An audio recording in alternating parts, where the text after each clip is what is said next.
your third shot at the title. How are you feeling right now? I didn't feel like I got touched. It was an easy fight. You know, I don't have a scratch on me, so I didn't take any damage this fight. This is the easiest fight of my life. I thought I won the fight. Right. Welcome back to another episode of Chin Checkers. Y'all already know who it is. Mr. Get That Work, Hawk Von Dame. I did not change my name. It is what it is. And we here. We are here. Yes, sir. What's good, bro? It's good, man. It was an interesting night. A lot going on that night. A lot going over the weekend, man. First thing first, just a quick shout out. Like I told you, my man, Mr. Got Your Hat. You know what I'm saying? Like, hey, look, I know some people still don't consider him a real boxer, but I'm gonna just give him credit because everybody that stepped in the ring with him, win, lose, or draw, they hit the floor. So I just want to give him a little credit. Win, lose, or draw, everybody that he was in the ring with, they touched the canvas. So I give him credit. Yeah. You know, I think it's just maybe a setup for a bigger fight. This one was a free fight. I think it's a setup for maybe a pay-per-view fight, but it is what it is. He got the job done. Yeah, so I didn't even look into any of this. I missed the fight, everything. I just saw Showbiz talk about it, saying that the fight was rigged. And last time when we had him knock out Tyrone Woodley, everyone came out with the "it's rigged" thing, and we kind of put that to bed. But I just think that I gotta give him an enormous amount of credit because now you're not really looking at him so much as a YouTuber. He's taking it serious. You know what I mean? He's been fighting for a while and knocking motherfuckers out. Yeah. And to his credit, in the beginning of your career, you're fighting a bunch of. It's a showcase, really. You know what I mean? It's rare fighters that are going out there fighting top 10 fighters off the rip. You know what I mean? Right. You know, certain guys are exceptional, but much credit to him. You know? Yeah. I always liked him. I know he didn't have like the most popular personality at times. I found it entertaining because that's what it's supposed to be, entertainment. So that's how I took it as. So, you know, when you take it as that. You used to watch him on Disney? Nah, absolutely not. But you know what? Let's keep it with the good. On the zone, Bam Bam went to work. And he showed how when you are the less skilled fighter or perceived the less skilled fighter of the two, but you're the power punching, he showed what you're supposed to do. Throw punches. That's what you do. You throw punches. If the guy is supposed to be more skillful than you, throw punches. That's your best chance. Wait. Where did that come from? Because I didn't see that. What was that? The perception that the boxer puncher or, you know, more skilled fighter versus. Well, because I think Edwards was his name. He was like 20 wins with 4 knockouts. He really was just a boxer. Like he really, you know, stylistically, this was not a good match for Bam Bam. But he did what you're supposed to do. You throw punches. So that was kind of like the general sense going in that this could be a rough fight for him just because this guy's such a slick boxer. I thought it was at moments. Right. I thought it was, and I thought that. I haven't really sat back and analyzed it, but I thought that when the Sonny, that's his name, right? Sonny, whenever he switched up, it kind of favored Bam Bam more. I'm talking about styles. He ended up switching from orthodox to southpaw back and forth. And I just thought it favored Bam Bam a bit more. I'm so impressed with this little guy. And in this division, they really don't get a lot of respect, but he reminds me of like a young Pacquiao type, you know. I'm not sure if you see the same thing. No, I could see it. Yeah, that's kind of where I feel with him. Yeah, man. Like I said, I like him because again, he did what you're supposed to do. Throw punches like this, and shout out to Edwards because you could see Edwards was doing what he's supposed to do as a boxer. He was picking his shots. He hit Bam with a couple of great shots, timing wise. His timing was great. but he just didn't have the motor like, you know, Bam Bam had. Bam Bam got that motor, baby. Like, yeah, man. he went off. Smoked him. Yo, his face after the fight, though. Ugh. He didn't look that bad in the ring. I mean, he looked bad, but the post interview, yeah, he looked hurt, man. I was like, Jesus, little dude, I could see it, man. I could see it, man. I think by the end of the 6th round, I see the confidence going in his, because his face was, like you said, it was busted up, man. Yeah, it was a great fight, but Bam Bam did his thing, man. Shout out to him, man. Yeah. So let's go over to we did some good. Let's go over to the bad. Oh, well, let's go over. Where we going with it, man? Hey, have you ever heard of a guy named Little B-Hop?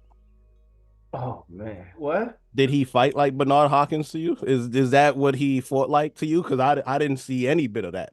Me neither. Hey man, look, not trying to be too harsh on a young man, but he had the rematch with Venezuela, and a lot of people thought, you know, Van had won the first fight. I thought Van won the first fight. You know, not to, you know, shit on Colbert, but that's just my perception. I thought he had won the first fight. I thought he did a good enough job to win.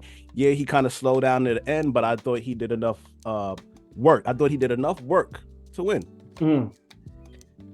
The second fight continued like the first, and in the beginning watching this fight, like the first 3 rounds, I was confused watching it.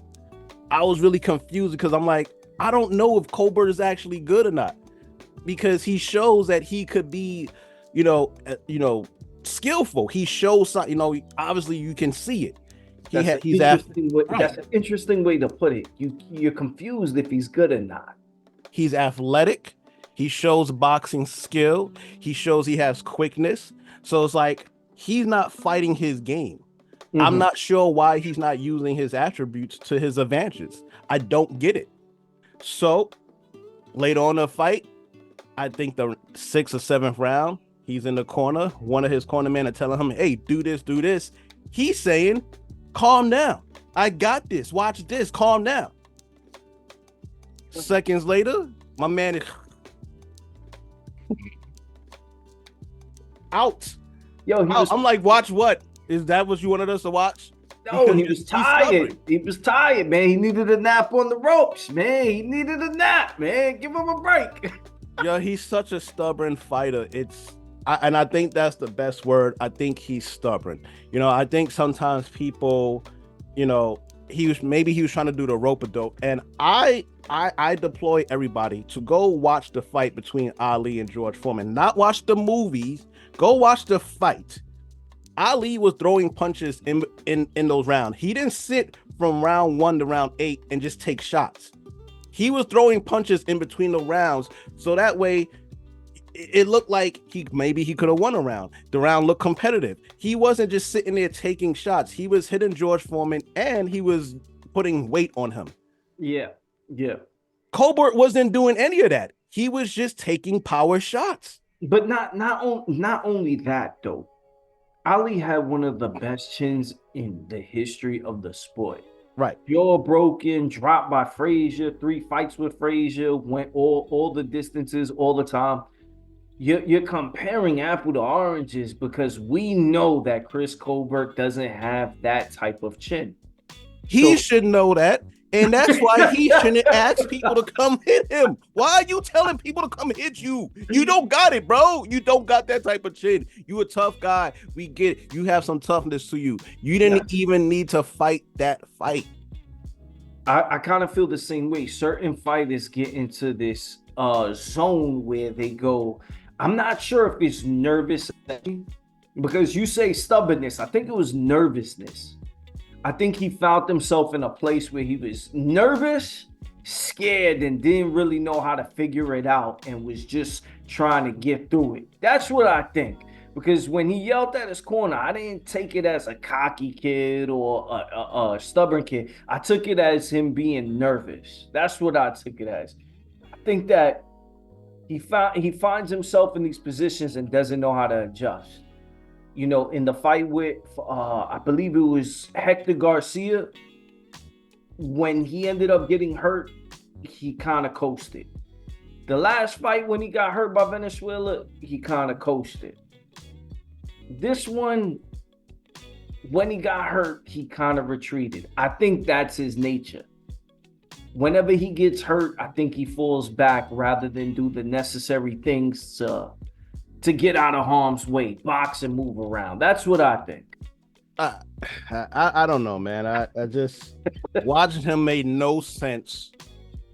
You're not known for having the greatest chin. Yeah. You're not a power puncher. Yeah. And you're inviting the guy to the ropes to hit you, and you're not even getting off. I could see if you was getting some good counter shots in consistently, or if you're hitting him with body punches, so you're putting money in the bank in the later rounds. He didn't do that. He wasn't doing that. I didn't understand the game plan.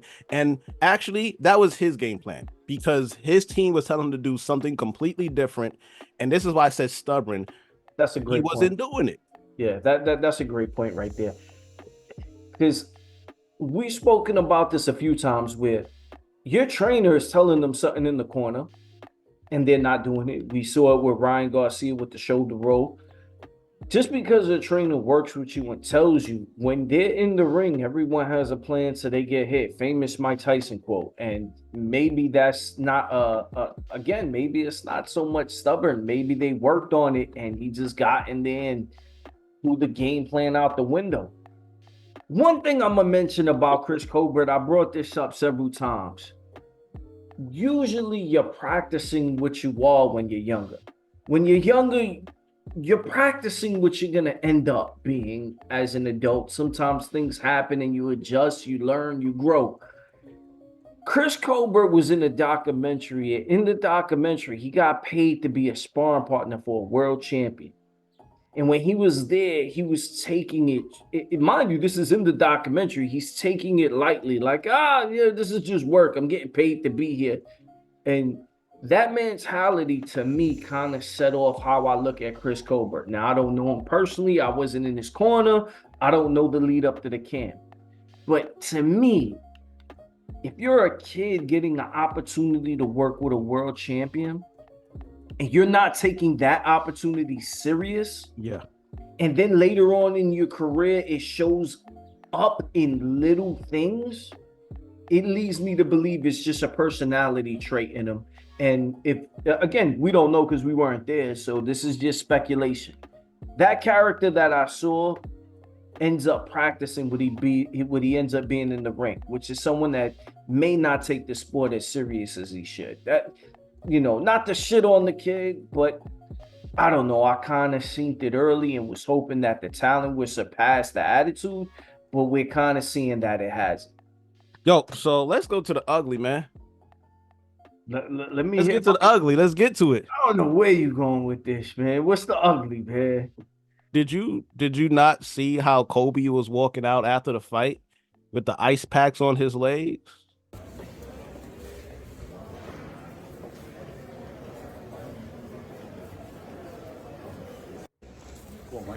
Yep.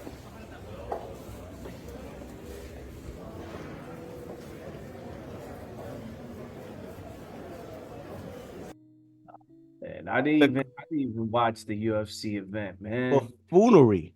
Straight buffoonery, my man.